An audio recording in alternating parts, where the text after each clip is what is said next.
I now call this meeting of the Lafayette Public Utilities Authority to order. We do welcome you to the LPUA meeting. We, as your representatives on the LPUA, welcome your involvement and encourage your participation. This meeting is a public hearing. If you wish to address the LPUA on any item on the agenda, please fill out a blue request to address the LPUA form, noting the agenda item number. That blue form is available in the foyer, and you should submit it to the council clerk, Ms. Veronica L. Williams, seated to my left in the middle, prior to the call of the agenda item. It's important to fill in the blue form completely and note the specific agenda item number about which you wish to speak. If the card is not legible to the clerk, you will not be given the opportunity to speak. If you have materials you wish to submit to the LPUA, please give those to Ms. Williams along with your blue form. In an effort to allow everyone an opportunity to be heard, the 5-minute rule will be in effect. Speakers shall refrain from debating, personal attacks, and from making confrontational or derogatory comments. I'm requesting that the first row to my left be used for media only. Food and drinks are not allowed in the auditorium, and all phones and electronic devices shall be silenced from this point forward. I'm also requesting that anyone who approaches the LPUA state their name and title for the official record. Meeting procedures are by resolution and not by Robert's Rules of Order. Documents, including agendas, ordinances, resolutions, and minutes related to this and other meetings, are posted online at LafayetteLA.gov, or you may refer to the web address at the top of the agenda. I, as council chair, do not have any announcements. Anything from the LPUA membership? Okay, thank you. Mr. Duyon, do you have anything, sir? All right, I understand that Thomasina we do have on the first agenda item, which Liz, if you would read, then we'll have Thomasina do her bit. Smart meters, Westco distribution, You're on. lowest elevated bidder. I'm sorry, hang on just a second, Thomasina. Go ahead, please. I'm Thomasina Oliver, the purchasing manager. I need council approval to award these items, inventory items, to the low evaluated bidders. Need a motion, please? Motion by Ms. Hebert, second by Mr. Lewis. Any LPUA discussion?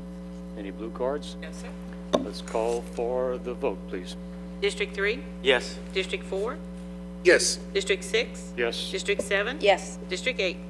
Motion is approved. Moving on to the final item on the agenda is the director's update. Mr. Heval.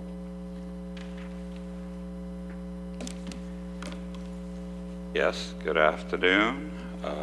Got a little PowerPoint to share with you. Let there be LED, is what I'll call it today. It has to do with our first foray into replacing our standard lighting in the city of Lafayette with LED lights. And I want to give you kind of an update as to where that stands and where we're going with that project. As I said, as the first part of our pilot, it has to do with 112 lights that were along Jefferson Street between Cypress and Johnston.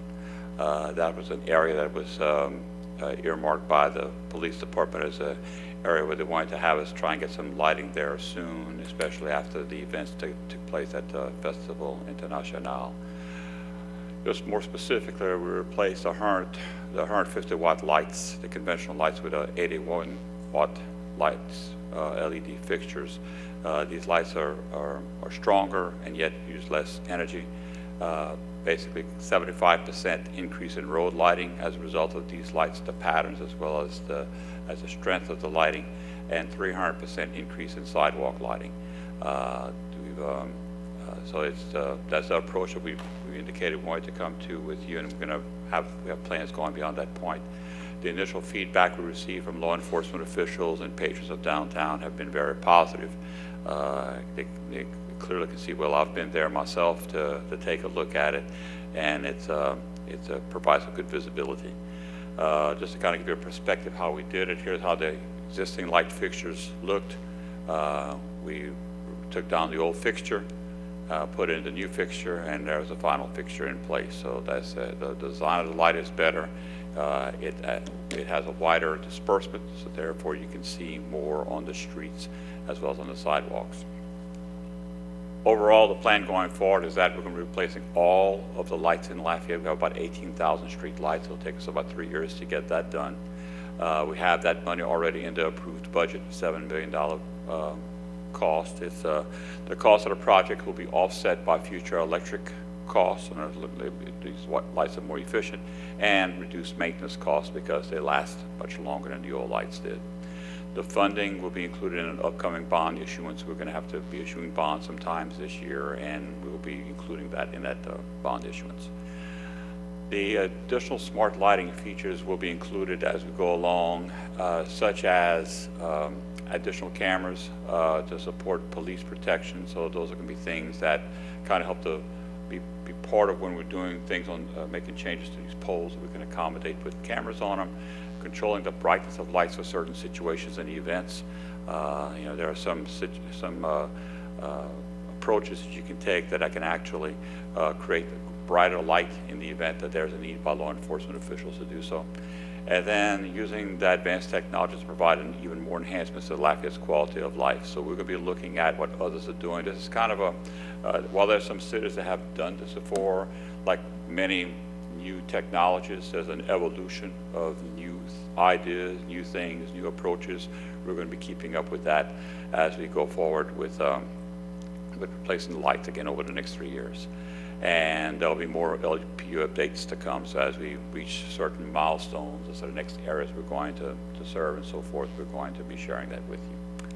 So that's the end of the PowerPoint. I have another item I want to discuss with you, but I wanted to see if you have any questions concerning my comments. Mr. Boudreau? Thank you, Mr. Chairman. Terry, are they going to be continued to kind of, as far as the deployment going forward, the one thing it didn't say is where next. Is this going to continue to be tied to issues related to crime and acts of violence? Or is there going to be some other evaluation done to determine, as this deployment goes out over these next 3 years, what community or what area is going to be serviced next?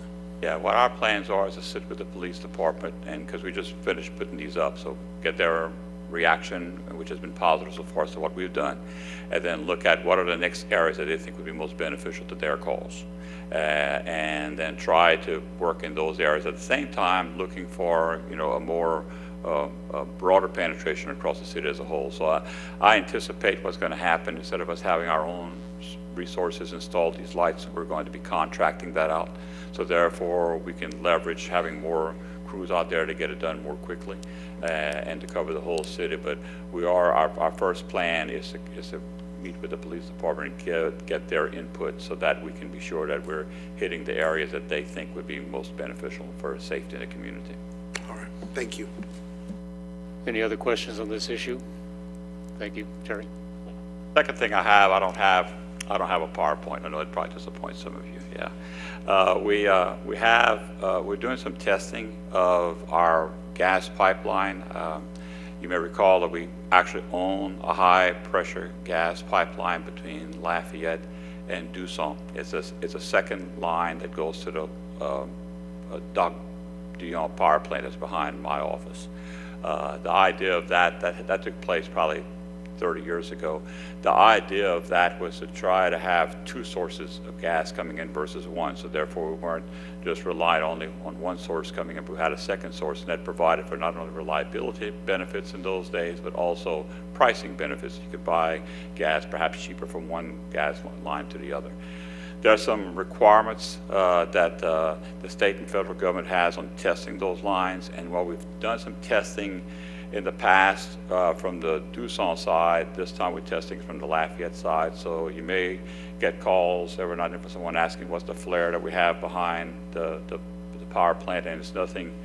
Not that there's any issues or anything. It's just that you have to be able to run the gas through the line to heat it up, and then it has a device that goes in that helps to determine the stability of the line under high-pressure conditions and under the times when it's being actually utilized. It'll be, by the end of this week, that work will be done. But I just wanted to give you kind of a heads up. That's not because of any issues or problems that we have. It's just, proactive maintenance that we're doing to be sure the lines are operating properly. Any questions? Okay, thank you, Mr. Huval. Thank you. That was the last item on the agenda. The meeting is adjourned.